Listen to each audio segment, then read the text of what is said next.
पर वही है कि अपने पास मेडल है तो ऐसा लगता है कि कोई बात नहीं, अब चाहे इंजरी हो जाती तो उसको भी देख लेते।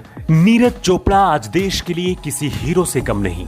टोक्यो ओलंपिक में नीरज ने जो किया वो भारत के इतिहास में 121 साल बाद मुमकिन हो सका है। अंजू बॉबी जॉर्ज के बाद विश्व की किसी भी बड़ी एथलेटिक्स चैंपियनशिप में स्वर्ण पदक जीतने वाले नीरज दूसरे भारतीय एथलीट हैं। वहीं भारत की आजादी के बाद एथलेटिक्स चैंपियनशिप में स्वर्ण जीतने वाले नीरज पहले खिलाड़ी हैं। नीरज चोपड़ा का जन्म हरियाणा के पानीपत के खांदा गांव में 24 दिसंबर 1997 को हुआ था। 13 साल की उम्र में नीरज का वजन करीब 80 किलो था, जिसकी वजह से गांव के दूसरे बच्चे उन्हें चिढ़ाते थे।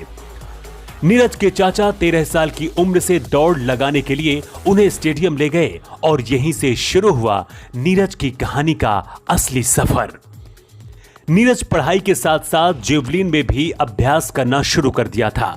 इसी दौरान उन्होंने नेशनल स्तर पर कई मीटर दूर भाला फेंककर गोल्ड जीता था। इससे खुश होकर आर्मी ने उन्हें राजपूताना रेजिमेंट में बतौर जूनियर कमीशन्ड ऑफिसर के तौर पर नायब सूबेदार के पद पर नियुक्त किया था। आर्मी में खिलाड़ियों को ऑफिसर के तौर पर कम ही नियुक्ति मिलती है, लेकिन नीरज को उनके प्रतिभा के कारण डायरेक्ट ऑफिसर बना दिया गया था। आर्मी में जॉब मिलने से खुश नीरज ने एक इंटरव्यू में कहा था कि मेरे परिवार में आज तक किसी को सरकारी नौकरी नहीं मिली है। मैं अपने संयुक्त परिवार का पहला सदस्य हूं जो सरकारी नौकरी करने जा रहा हूं। यह हमारे परिवार के लिए बहुत खुशी की बात है।